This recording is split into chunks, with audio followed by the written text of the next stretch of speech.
দর্শক বন্ধুদের অনেক অনেক স্বাগত। আবার আমরা কিন্তু অনুষ্ঠানে চলে এসেছি। আপনারা অধীর আগ্রহে বসে থাকেন, এখন অনেক কিছু আপনারা জানতে পারেন আমাদের জীবন সম্বন্ধে, যেমন আপনারা জানতে পাচ্ছেন, এবং তার সঙ্গে আরো অনেক কিছু আমাদের কাহিনী থাকে, আলোচনা থাকে, যেগুলো কিন্তু আপনারা শুনে অনেকটাই সমৃদ্ধ হন। আজকেও কিন্তু আমরা একটা আলোচনা অবশ্যই রেখেছি। তখন আমি প্রতিদিনই আমাদের বিভিন্ন টপিক থাকে, আলোচনা থাকে, তার মাধ্যমে আপনারা অনেকটা অ্যাওয়ার হন এবং অনেকটা সচেতন হন, সজাগ হন। অবশ্যই আজকেও কিন্তু আমাদের সেইভাবে আলোচনাটি রেখেছি।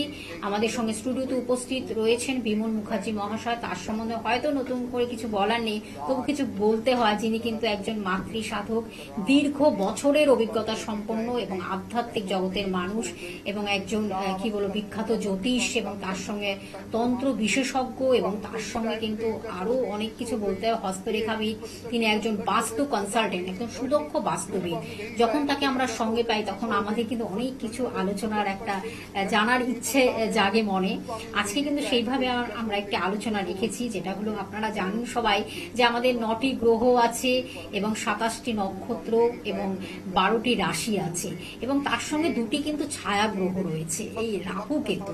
আসুন না আমরা একটু জেনে নিই এই যে রাহু কেতুর ভূমিকাটা কি আমাদের মানব জীবনে। অর্থাৎ আমাদের জীবনটা হয়তো কিছুক্ষণে বা অনেকটা বড়ও হতে পারে, কিন্তু ওইটুকু টাইমের মধ্যে আমরা কতটা ভালো থাকতে পারি, তার শুভত্ব অশুভত্বগুলো আমরা একটু জেনে নেব। রাহু কেতুর ভূমিকাটা আমরা অবশ্যই আজকে জানবো। আমাদের সঙ্গে স্টুডিওতে উপস্থিত হচ্ছেন বিমল মুখার্জি মহাশয়। স্যার, আপনাকে অনেক অনেক স্বাগত। ওম ত্রম্বকং যজামহে সুগন্ধিম পুষ্টিবর্ধনম উর্বারকমিব বন্দনামিত্তুর্মুক্ষীয়মামৃতা। নমঃ শিবায়। নমস্কার দর্শক বন্ধুরা, আমি মাতৃ সাধক জ্যোতিষ বিমল মুখার্জি। ব্যাপার হচ্ছে আজকে কিন্তু আমাদের একটা আলোচনা রেখেছি রাহুর ভূমিকা কি, আমাদের তার কুপ্রভাব সুপ্রভাব আমরা সবই জানবো আজকে। শুধু রাহু বললে ভুল হবে, রাহু কেতু, এই দুজন কিন্তু কোনো গ্রহ নয়। আচ্ছা, এটা কাল্পনিক, মানে তোমাকে বলতে পারি যে এবার আমি এর সম্বন্ধে আলোচনা করতে গেলে, দেখো এর আগে আমরা বহুবার আলোচনা করেছি, এর সম্বন্ধে আলোচনা করতে গেলে এই রাহুর জন্ম বৃত্তান্ত বা সম্বন্ধে একটু আলোচনা করে নিতে হয়, নাহলে ঠিক ব্যাপারটা সম্পূর্ণ হবে না। তো এই বিষ্ণু পুরাণ বা ভাগবত পুরাণ অনুযায়ী, ঠিক আছে, এই হিরণ্যকাশ্যপের বোন সিংহিকা, ঠিক আছে, ওর ছেলে কিন্তু রাহু, সর্বাণু না, ঠিক আছে। তো এই যখন তোমার সমুদ্র মন্থন চলছে, সমুদ্র মন্থনের ব্যাপারে সবার তো হয়তো কিছুটা জানা আছে। তো যখন সমুদ্র মন্থন চলছে, তখন নারায়ণ মোহিনী রূপ ধরে ওই দেবতাদের মধ্যে দুটো ভাগ করে, তখন ওদের মধ্যে একটা অশান্তি চলছে যে কি মানে অমৃত আগে পান করবে এই কথাটা। তখন কিন্তু ওই নারায়ণ তোমার মোহিনী রূপ ধরে তোমার ওই অমৃতটাকে দুভাগে ভাগ করে তাদের দিয়েছিল, ঠিক আছে। ঠিক সেই সময় এই সর্বাণু, তার আগে বলে দেখি ওই হিরণ্যকাশ্যপটা হচ্ছে যখন এই নারায়ণ একবার ওই তোমার নৃসিংহদেবের অবতার, নৃসিংহদেব হয়ে তখন কিন্তু ওই তোমার এই হিরণ্যকাশ্যপের যত পাপ এর জন্য তাকে মুক্তি দিয়েছিল। হ্যাঁ, নারায়ণই কিন্তু সেই নৃসিংহদেবের অবতার হয়ে হিরণ্যকাশ্যপকে পাপের হাত থেকে মুক্তি দিয়েছিল, ঠিক আছে। এই তার বোনের ছেলে হচ্ছে সর্বাণু, ঠিক আছে। এবার সর্বাণু নুকিয়ে মানে সেই অমৃত পান করার জন্য সেখানে চলে যায়, ঠিক আছে। এবং ওই দেবতাদের সঙ্গে সে পান করার জন্য মিশে যায়, এবং সেই পান করা শুরু করার মুখে মানে একদম ওষ্ঠাগত হয়ে গেছে। সেই সময় চন্দ্র এবং রবি, সূর্য, দুজনে মোহিনীকে বা নারায়ণকে ব্যাপারটা জানিয়ে দেয়। ঠিক জানানোর পরেই নারায়ণ কি করে, তার ওই সুদর্শন চক্র দিয়ে তার ওই সর্বাণুর ধরটাকে একদম গলা থেকে বাদ দিয়ে, ঠিক আছে। কিন্তু যেহেতু সর্বাণু ওই অমৃত ওষ্ঠে ঠেকিয়েছিল, ঠিক আছে, সেক্ষেত্রে ওই তার ওই মানে মানে ইয়েটা মাথাটা কিন্তু জীবন্ত থাকে, ঠিক আছে। তো সেক্ষেত্রে ওই ওই মাথা যেহেতু তার কিন্তু লালসা, ওই জন্য দেখবে রাহুর লালসা বেশি। রাহু যাদের দশা থাকে লালসা, লোভ এবং ভোগ, এইগুলো হচ্ছে রাহুর হচ্ছে সব থেকে বেশি প্লাস পয়েন্ট একদম, ঠিক আছে। এইবার হচ্ছে তোমাকে বলতে পারি যে রাহু তোমার পজিটিভিটিটা বলছি, এবং রাহুর যেটা হচ্ছে ব্যাপার, রাহু আর কেতু, ঠিক আছে, রাহু আর কেতু মিলিয়ে কিন্তু দেখবে কালসর্প যোগটা করে। কালসর্প যোগ, এই যে আমরা যেটা বলি কালসর্প যোগটা কেন, কালসর্প যোগ কিন্তু এই রাহু আর কেতুর মধ্যে তারা সবকটা গ্রহকে নিয়ে নেয়, ঠিক আছে, তখনই কিন্তু কালসর্প দোষ হচ্ছে। এখানে বলতে হবে কালসর্প দোষের ব্যাপারটা বলতে গেলে, এই যে কালসর্প দোষটা কেন নাম হলো, কেন কালসর্প দোষ রাহু কেতু করলো বলে কালসর্প দোষটা নামটা কেন হলো, তার কারণটা হলো এই যে রাহু আর কেতুর যে নক্ষত্র, সব নক্ষত্রেরই আর সব রাশিরই একটা করে ইষ্ট দেবতা আছে, ঠিক আছে। সেই ইষ্ট দেবতার জন্য এই যে রাহুর ইষ্ট দেবতা হচ্ছে কাল, আর তোমার কেতুর হচ্ছে সর্প, ঠিক আছে। দুটো যেহেতু ইষ্ট দেবতা, নক্ষত্রের দেবতা হচ্ছে কাল আর সর্প, সেক্ষেত্রে ওই জন্য কিন্তু রাহু আর কেতু যেহেতু একটা ঘরের ভেতরে সমস্ত ইয়েগুলোকে, গ্রহগুলোকে নিয়ে ফেলে, সেই জন্য ওটাকে বলে কালসর্প দোষ, ঠিক আছে। আর একটা ব্যাপার হচ্ছে, সবসময় আর একটা ব্যাপার জানতে হবে, এই যে যাদের ধরো মঙ্গল ধরো সপ্তমে বসে আছে কি অষ্টমে বসে আছে, সেক্ষেত্রে কিন্তু মঙ্গল বসে থাকাকালীন মাঝে যেটা মাঙ্গলিক হলো, সেক্ষেত্রে ধরো রাহু বা কেতুর যদি দৃষ্টি ওর উপরে পড়ে, রাহু আর কেতু তো নিজে কোনো ইয়ে করে না, সেক্ষেত্রে ওরা কিন্তু কোনো গ্রহের উপরে ভর করে সব কাজটা করে। সেই ক্ষেত্রে ওই রাহু বা কেতুর যদি সপ্তম ঘরে যে মঙ্গল আছে, সেই মঙ্গলের ওপরে যদি দৃষ্টি পড়ে বা সেখানে যদি বসে পড়ে, ঠিক আছে, তাহলে কিন্তু ওই বৈবাহিক জীবন, মানে বিবাহের পূর্বে বলো বা যারা প্রেম করে, বা বিবাহের পূর্বে বা বিবাহের পরে যে নানা রকমের ঝঞ্ঝট ঝামেলা, ভয় ভীতি, ঠিক আছে, না মানে এইসব ঝঞ্ঝট ঝামেলা এগিয়ে দেবে, ঠিক আছে। আর একটা হচ্ছে ধরো অষ্টম ঘরে যদি মঙ্গল থাকে, ঠিক আছে, সেইখানে কিন্তু যদি আবার ওদের দৃষ্টি পড়ে, মানে মাঙ্গলিকের ক্ষেত্রেও কিন্তু এই রাহু আর কেতুর একটা বিশেষ ভূমিকা থাকে। সেক্ষেত্রে ওই অষ্টম ঘরে যদি রাহু আর কেতুর যদি কোনো রকম ভাবে দৃষ্টি পড়ে, ঠিক আছে, তার ক্ষেত্রে কিন্তু ওই দেখবে যার সঙ্গে বিয়ে হবে, জাতিকা যদি হয়, তাহলে ওই যার সঙ্গে বিবাহ হবে সেই তার হচ্ছে আয়ু স্বল্প আয়ু হয়ে যাবে। আবার অনেক সময় দেখা যায় কিন্তু ওই বৈধব্য যোগও এসে যায়, ঠিক আছে। সুতরাং এই রাহু আর কেতুর ব্যাপারটা মানে এত, মানে আমরা রাহুর দশা যাদের চলছে, তা রাহুর দশায় যাদের চলছে তাদের জন্য আমি একটা ভালো টোটকা আমি বলতে পারি, বলছি, যেটা হচ্ছে ঠিক এই ধরনের যাদের ইয়া আছে তাদের জন্য আমি একটা টোটকা আজকে আমি বলছি, যে টোটকাটা করলে কিন্তু মানে রাহুর এটা তো প্রবলেমটা সলভ কিছুটা হবেই, তার থেকেও মেন যে ব্যাপারটা হবে, এই যাদের কালসর্প দোষ আছে তাদের ক্ষেত্রে কিন্তু এই কাজটা অনেকটা ভালো হবে। সেক্ষেত্রে করতে হবে কি, কিছুটা দুধ নিতে হবে, ঠিক আছে। এই দুধের উপরে তোমার অষ্টগন্ধক বলে একটা অষ্টগন্ধ দিয়ে, হ্যাঁ, তোমার ওই শিবের মাথায় শিবকে স্নান করাবে।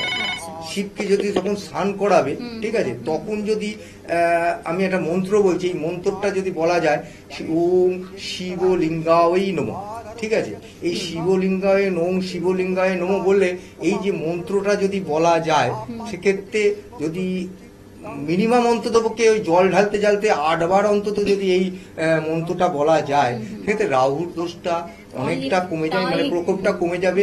প্লাস হচ্ছে তোমার ওই কালসর্প দোষের জন্য কিন্তু খুব মারাত্মক কাজ করে, এটা কিন্তু একদম মানে 100% মানে পরীক্ষিত একদম, ঠিক আছে। আমরা একটু ফোনটা নিয়ে নিচ্ছি, তারপরে অবশ্যই আমরা আলোচনায় ফিরবো। নমস্কার, কে আছেন সঙ্গে? নমস্কার, বলুন। নমস্কার। আমি প্রীতম রায় বলছিলাম। বলুন প্রীতম বাবু। আমার ব্যাপারেই জানতে চাই, স্যারের অনুষ্ঠান বহুদিন ধরে দেখি, আজকে তো লাইনটা পেলাম। কতদিন ধরে দেখছেন অনুষ্ঠান? বহুদিন ধরে, অনেকদিন হয়ে গেছে। বলুন। সমস্যায় পড়েছি, তাই স্যার ফোন করলাম। আজকে কার বিষয়ে জানবেন? একটু আমার বিষয়ে জানতে চাই। বলুন তাহলে, বলুন। মানে অ্যাকচুয়ালি স্যারের খোঁজ পাই, আমি আমার বাড়ির পাশে একজন গিয়েছিল, সে কাজ পেয়েছে। স্যারের কাছে গিয়ে তার ব্যবসা গিয়েছিল, সে আমাকে বললো যে স্যারের সাথে যোগাযোগ কর, দেখবি তোর ভালো ইয়ে হবে। আমি লাইনটা পেয়েছি। খুব ভালো লাগলো শুনে। আচ্ছা, হ্যাঁ, এবার বলুন আপনার জন্ম তারিখ, সময়টা বলুন। আমার জন্ম ডেট অফ বার্থ হচ্ছে 1990 4th এপ্রিল। 4th এপ্রিল, তাই তো? হ্যাঁ, হ্যাঁ। আচ্ছা, সময়টা বলুন। সময় হচ্ছে 3:35। 3:35 বিকেল। 1990 4th এপ্রিল বিকেল 3:35। জন্মস্থান কোথায়? কলকাতায়। কলকাতা। আচ্ছা, কি বিষয় জানবেন? তোমার কাজ বাজের জন্যই জানতে চাই। কোনো জ্যোতিষের পরামর্শ নিয়েছেন এখনো পর্যন্ত? না, সেইভাবে কারোর সাথে আমি ইয়ে করিনি। বললাম তো বাড়ির পাশে, আমি এসবের প্রতি অতটা ইয়ে ছিল না, কিন্তু তারপরে উনি বলার পর একটু স্যারের অনুষ্ঠানটা দেখে ভালো লাগে। এখন একটু সমস্যায় পড়েছি বলে তাই উনি মানে স্যারের সাথে কথা বল।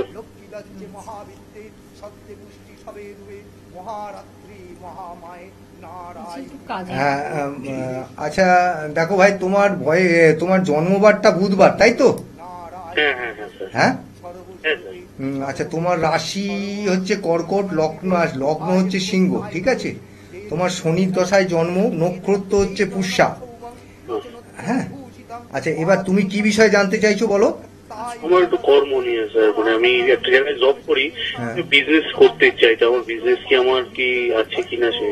হ্যাঁ, তুমি যেখানে কাজ করো সেখানে তো প্রবলেম তোমার চলছেই, তাই তো? মানে এরম ব্যাপার কি হচ্ছে তোমার কর্মের ক্ষেত্রে, যেখানে হচ্ছে তুমি যখন কাজে ঢুকেছো তারপরে যে কাজে ঢুকেছে সে এগিয়ে গেছে, একটা প্রমোশন পাচ্ছে, আর তোমার সেখানে প্রমোশন নেই, এরম ব্যাপার কিছু ঘটছে কি? হ্যাঁ, সাধারণ মানে। আচ্ছা, সেক্ষেত্রে তুমি কিন্তু চাকরির থেকেও কিন্তু তুমি যদি বিজনেস করো, ব্যবসা করো, তোমার ব্যবসার ক্ষেত্রে কিন্তু তোমার উন্নতি আছে, ঠিক আছে? তুমি ব্যবসা করলে ব্যবসা ক্ষেত্রে উন্নতি আছে, তবে তুমি ব্যবসা ক্ষেত্রে যে উন্নতি আছে সেই ক্ষেত্রে তোমার ওই মানে তোমার ওই লোহা লক্করের ব্যবসা যদি করো, ঠিক আছে, বা ইলেকট্রনিক্সের যদি কোনো ব্যবসা করো, সেক্ষেত্রে তোমার ব্যবসায় কিন্তু খুব ভালো রেজাল্ট পাবে, ঠিক আছে? কারণ তোমার পজিশন যেটা আছে সেখানে হচ্ছে খুব মানে মঙ্গল আর শনি খুবই ভালো জায়গায় আছে এবং খুব ভালো ইয়েতে আছে, ঠিক আছে? হ্যাঁ, সুতরাং তুমি ব্যবসার দিকেও তুমি এগোতে পারো, এবং চন্দ্রকেতু এক জায়গায় বসে আছে, খুব সুন্দর কমিউনিকেশন আছে, ঠিক আছে? কম্বিনেশনটা খুব ভালো আছে, তুমি ব্যবসার দিকেও এগোতে পারো। তোমার আমার মনে হয় যে তুমি যেটা চাকরি করছো, ঠিক আছে, তুমি চাকরি থেকেও তুমি ব্যবসায় আরো অনেক ভালো ফল পাবে, রেজাল্ট পাবে, ভালো রেজাল্ট পাবে। সুতরাং ব্যবসা এমনিতেই তো ব্যবসা মানে ভালোই জিনিস, আর সেক্ষেত্রে তোমার মোটিভেটিভ তো রয়েছে ব্যবসার দিকে, নাহলে তুমি আমার চাকরি করতে করতে জিজ্ঞাসা করবে কেন? তো সুতরাং তুমি ব্যবসার দিকে যাও, ভালো রেজাল্ট পাবে, ঠিক আছে? আর এরপরে যদি তোমার বাড়ি তো কলকাতায়, তোমার একটু প্রবলেম আছে, ঠিক আছে? তুমি একটু যদি রবিটাকে একটু পাওয়ার আপ করতে পারো, সেক্ষেত্রে তোমার এই কর্মে, যদি তুমি কোনো জায়গায় কাজ করো, সেই কর্মের যে প্রবলেমগুলো রবির থেকে, যে রবিটা একটু পাওয়ার আপ করলে তুমি কিন্তু সেই কর্মের দিকটাও কিন্তু, কর্মে যেখানে করবে সেখানেও কিন্তু তুমি ভালো রেজাল্ট পাবে, ঠিক আছে? রবিটাকে একটু পাওয়ার আপ করতে হবে।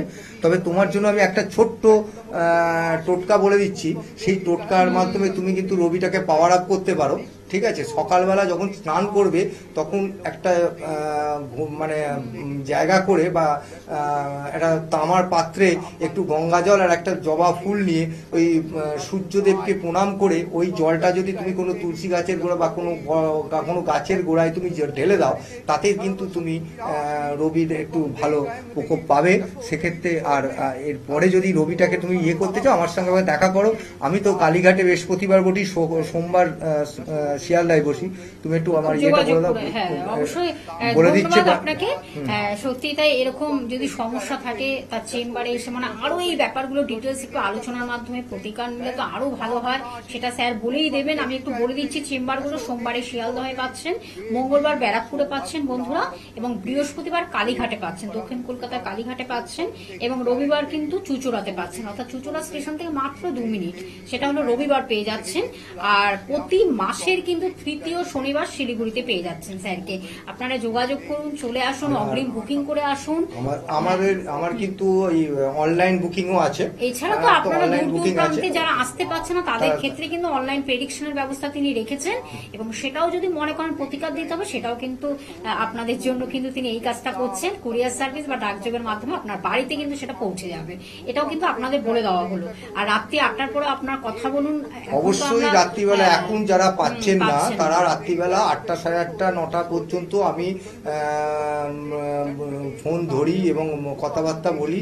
সেক্ষেত্রে কিন্তু অনলাইনে প্রেডিকশনই যে করতে হবে তার কোনো মানে নেই।